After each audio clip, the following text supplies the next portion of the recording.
Hi, everyone. Welcome to Social Work 668, Week 3 Program Evaluation. I am going to get these fireworks started for an exciting Week 3. So, yay, you've already made it through 2 weeks. You've been staying on task.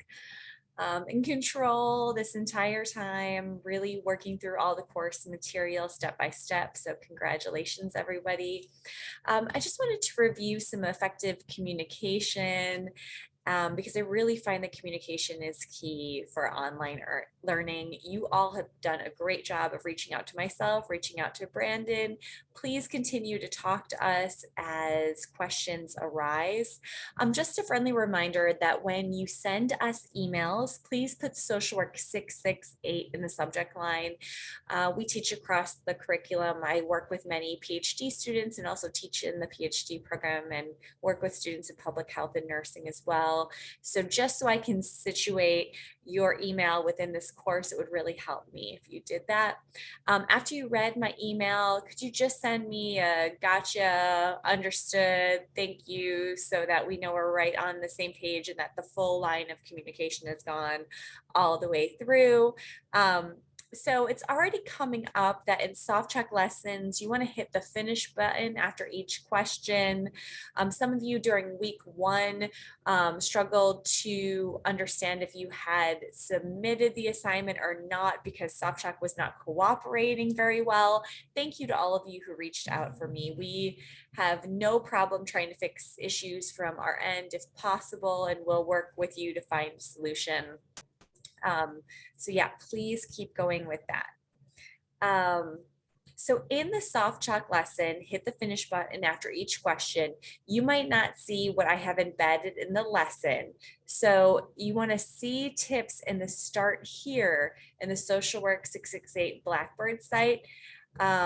It might be that you just don't have the most up-to-date plugin or browser or Java. I'm going to show you an image of what that might look like in a minute.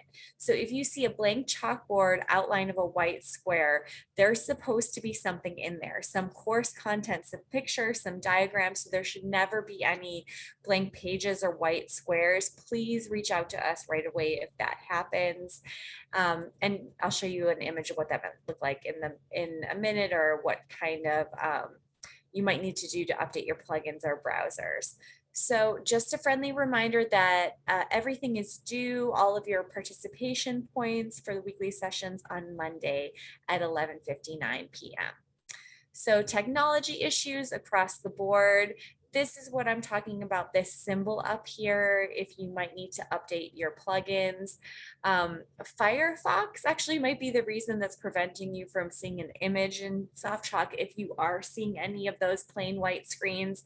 I know last week I told some of you that Firefox is one of the better browsers if you are struggling to submit your assignment or finish, or it doesn't look like you're progressing through soft chalk, but it can also be, on the flip side, challenging because sometimes it can prevent you from seeing the images.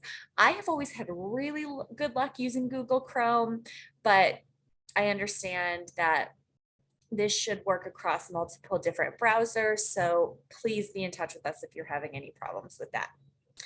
So just a recap of week 2, we covered ethical issues in program evaluation and reviewed articles. We were reviewing the ethics and values related to program evaluation and comparing and contrasting and converging them with the NASW Code of Ethics. And I think it's important to remind ourselves that as researchers, monitors, evaluators, we are doing very different tasks than we are doing in social work practice, but we should be operating from the same core value system. So I think that is a great place to start the semester of reminding ourselves of that.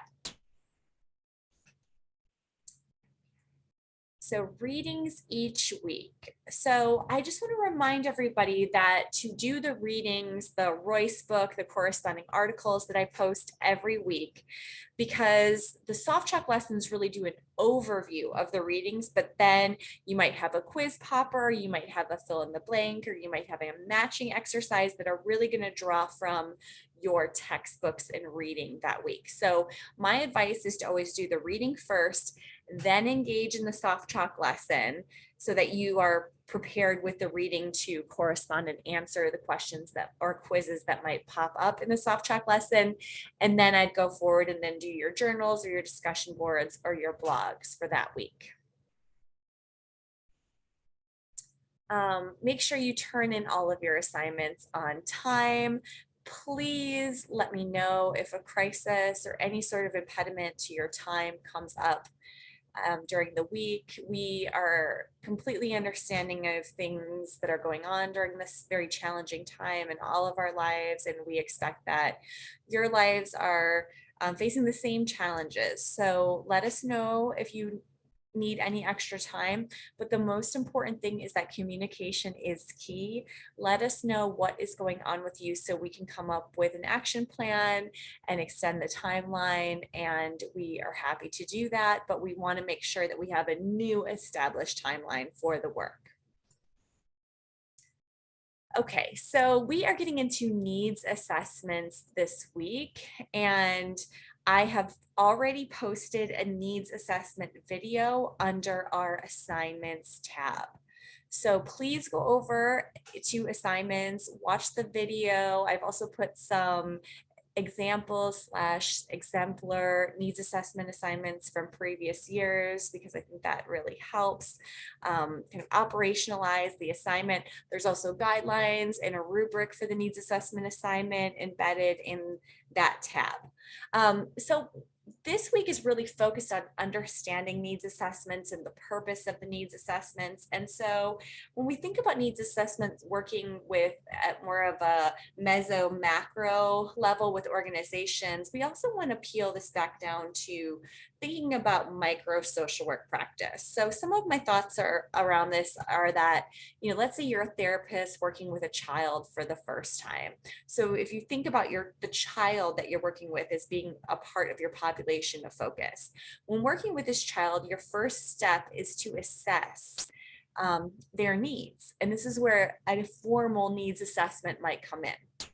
So you might do a psychosocial assessment where you're asking questions and obtaining information directly from the child, because you want to understand their worldview. You want us to understand what their needs and goals are as well. So throughout this assessment, let's say the child is having difficulty at school, and this is where you want to shift and look at where the environment is coming into the child's life.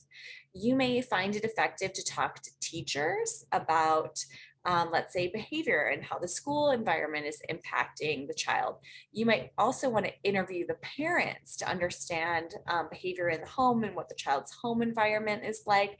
This is all part of an assessment that we would do in social work. So you want to look at multiple sources of information and data to really try to get a clearer picture of the child's life and what some of their needs are. So from that example, you can see that you are assessing needs all the time in social work when working with clients. But the same skills are worked at the meso macro level when working with organizations. You may work with a specific population on a micro level, which is considered to be a population of focus. As you assess, you consider these multiple factors. And the needs assessment of an organization and the community would really be coming from the same place. You will interview key members of the organization, similar to how you would do that at a micro level when you were interviewing the child, the parent, the teacher, for example. The difference is looking closely at the organization and assessing the organization. You would want to identify how the organization is impacting the population of focus. So you want to start from a broad focus with the organization, and then you go in to focus through a micro lens. So that's kind of what I want you to think about when orienting your needs assessment is, what organization do I want to partner with? What people do I have access to speaking with that are willing to talk with me in the next 3 weeks? And what kinds of questions do I want to ask to assess their needs? And what kind of information do I think they're going to share? These can be people that operate or work at different points of the organization. So I've had people interview, let's say, case managers, clinical supervisors, executive directors, community members, clients. So just be sure that you're thinking through your needs assessment and then potentially the program that you would like to implement, and who are the key people that you would need to talk to truly make sure that you are getting it right when you come up with your idea to implement a program that would ultimately serve the needs of your population of focus in an effective way. So this session, we're going to look at why needs assessments. What purpose do they serve? What rationale do we have for implementing them? We think it's important to assess the needs of any program as well as the community when needed prior to implementing a program.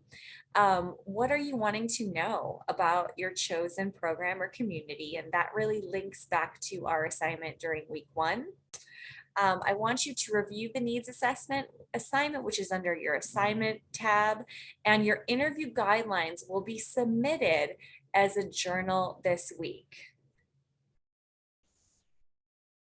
Okay. So our soft chalk assignments, we have some quiz poppers and we have some matching exercises. Brief answers are fine for these. And we also have some chapter review questions. Okay. So let's take a look at the interviews required in your journal. So I want you to first identify your project partners. So we should be settling on that at this point in the course. If you're focusing on an organization, identify 3 project partners to interview in that organization. So students typically partner with their practicum site, their work site, a site that they volunteer on, or a site that they're very closely connected to in the community, a place where you can pick up the phone and call people and they'll know you and you can schedule an interview fairly quickly. Now is not the time to kind of reach out to a brand new organization and cold call them. That doesn't tend to work very well with this class. Luckily, social work students tend to be pretty well connected in their communities. So if you're focusing on a community, identify at least 3 project partners within the community who provide services. So there's some examples provided. You also want to consider others that influence that group. So partners that could provide a service to that group, maybe people who politically influence that group, funders, people that receive services. You know, this can be pretty broad for this stage of the class.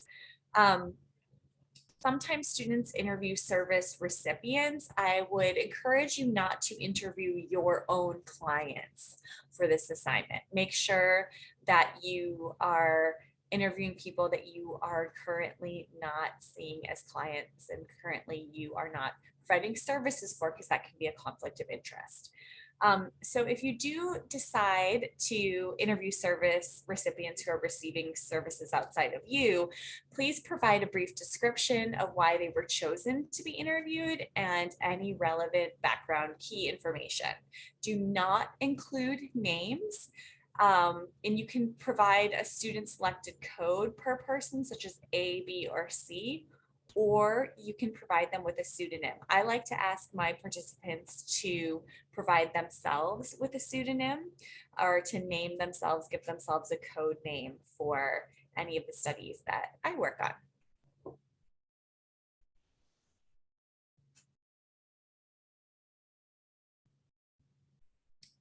Okay, next is service providers. You want to identify an individual with their credentials and educational backgrounds. This can be names, titles, length of employment, years in the field, and then you provide a brief description as to why they were chosen to be interviewed. So service recipients, service providers, or others. So if you can brainstorm and think about others that influence the program, the organization, the population of focus that you work with, please feel free to include them.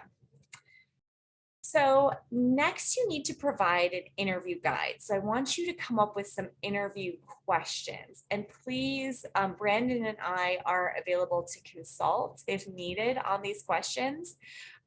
So again, social workers really engage in research informed practice. So we want you to actually conduct a brief literature review around your population of focus and some of the key questions that you are interested in. So in order to do so, we want you to identify 5 to 7 peer-reviewed journals published within the last 10 years. And I would recommend searching for your population of focus and then some issue or topic around the program that you're interested in. So let's say you were interested in a program on older adults and household food security, or let's say improving household food security among older adults who experience food insecurity. Look and see what's available in the literature in terms of this population to begin with. That way you have a more of an informed starting place when you are developing your interview guide. So you're not being asked to summarize the literature that you collect rather than critically analyze it and apply this information to inform the development of your interview questions. So for example, if I am looking at older adults who are experiencing household food insecurity, I might want to look at prevalence across the United States or within a particular region. I might want to look at the domains of household food insecurity. So for example, domains not only look at, let's say, the amount of food that's in one's home, but also the anxiety that people have related to being worried about not having enough food. So look at the domains about the way people measure certain things, and then think about some qualitative interview questions that might link onto those domains. As you develop your questions, refer back to step 3, which is really the rationale for your needs assessment. And that is, again, the instructions and guidelines for that are in your assignment tab. And please be sure to review the soft chalk lesson from session 3, because that will be imperative. And it also links us to different types of needs that are available to look at and examine within needs assessment. And that piece is key to developing questions, like what are the types of needs that we should look at and examine across our interview guides. So lastly, our needs assessment, the complete assignment is due February 15th at 11:59, just before midnight Eastern Standard Time. And next week and the following week, we are going to be focusing more on qualitative methods and evaluation. So we will go more in depth into what data collection is and what data analysis can look like for your 3 interview transcripts that you're going to collect. And I'm going to give you some tools and tips and tricks to analyzing qualitative data. So that should be pretty fun. All right, quote for the week: push yourself because no one else is going to do it for you. Just stay on top of everything. You're already doing an amazing job. We are already at week 3, so we are trucking along, and I will see you in a little bit. Take care, everyone. Bye.